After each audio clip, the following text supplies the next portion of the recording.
Hi everybody, God bless you. I'm sure some of you have seen when small children, they're just playing on their own, completely oblivious to everybody else, and they're singing unintelligibly.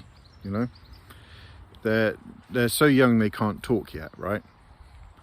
And whatever the reason is, they're very happy and they're playing with their toys, or maybe you're just walking along, or there was an occasion where my little nephew was on the back when he was very small of my brother-in-law, and we were out for a walk in France, and he just started singing the most merry tune and it was kind of a goo goo gaga kind of language, right? Something that makes me really sad is all these people who despise the fact that even as adults we can do that. For me, that's partly what singing in tongues is. I do believe everything has meaning. Even when small children who are very happy and playing with their toys and go, out on a walk or whatever, start singing in goo goo gaga type language, the spiritual motive is expression of something so deep that you don't really need words, because it's an experience, it's a feeling, right? For me, this is what speaking in tongues and singing in tongues as well is about. We are gifted, I guess, a heavenly language, if you like, or at least the freedom to express something that is much deeper than our normal language could communicate. Now, obviously, you get these cessationist types that are so dead against this, but for me, there's massive liberation spiritually in it. Does it have to mean anything? Not necessarily. I do believe it means something, but ultimately it doesn't have to mean something other than the sentiment, the feeling that you're basically trying to express. For example, in the previous example, my nephew was very happy, content, surrounded by people he loved. Even though he was very small, this was, probably one of his first walks out on a mountain in France in the lovely sunshine.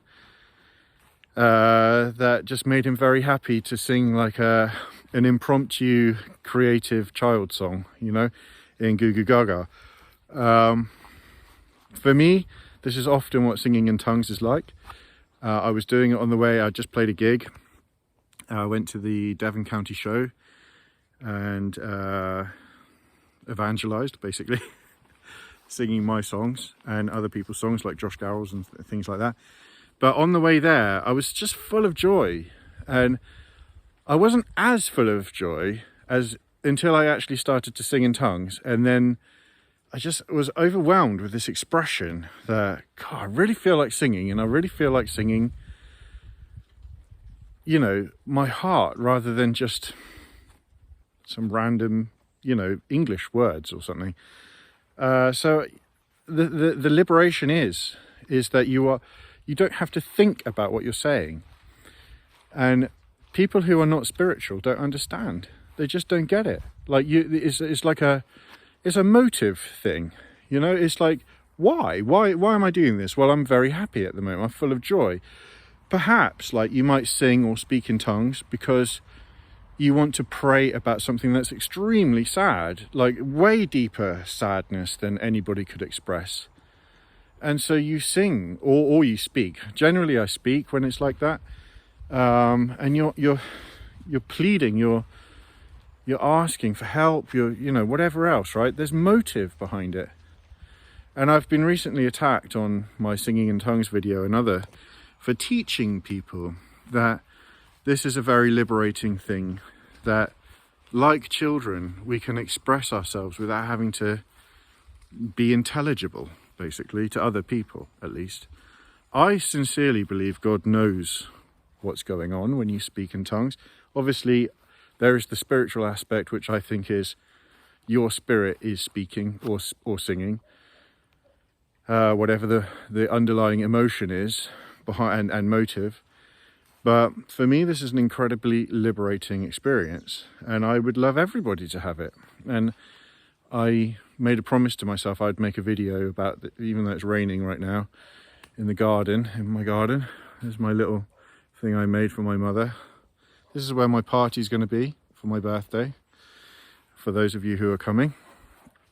It's going to be a lovely day, but we'll be singing in English on that day probably, because tongues really is a personal thing between you and God generally. You know, that's why I think Paul of Tarsus, when he's talking about speaking in tongues specifically, he's saying don't do it in a church situation. No one can understand you. It doesn't matter really about your motives or what you're actually saying to God. No one else can understand you. I'd rather you spoke 5 words of something that's actually going to edify someone than 1,000 words of tongues. That's the reason. No one else needs to know what's going on between you and God, unless in that church situation it's not for other people. It's literally like, I need to express this, whether it's worship or sadness or some kind of spiritual therapy or something. And then in a church situation, I think it's okay. But generally, you know, why would you stand at the front and then start speaking in tongues? No one can understand you. All you're doing is trying to impress people with the fact you can speak in tongues, right? Which a lot of people do, by the way. Especially those in the prosperity American false church, right? I've seen it happen a lot. Kenneth Copeland, Paula White, those types, yeah? But anyway, I'm definitely not against speaking in tongues. I love it. I love singing in tongues especially. Certainly gets me in the mood, if nothing else, to sing. And who doesn't love to sing? I do. We'll be singing forever and a day when we finally get to the kingdom of heaven. So get used to it. Start singing. Start expressing yourself in song. Doesn't matter what you know, sing Goo Goo Gaga if you want. It doesn't matter. Don't sing Lady Gaga there. But yeah, I mean, this is actually going to really help you, I promise you. It really helps me anyway. And I don't really care what anybody else thinks, because I'm very, very thankful to the Lord that he gave me that gift. I did pray for it for a couple of years. Finally, I got it. And it's very liberating. So I pray that you'll have the same experience. God bless you.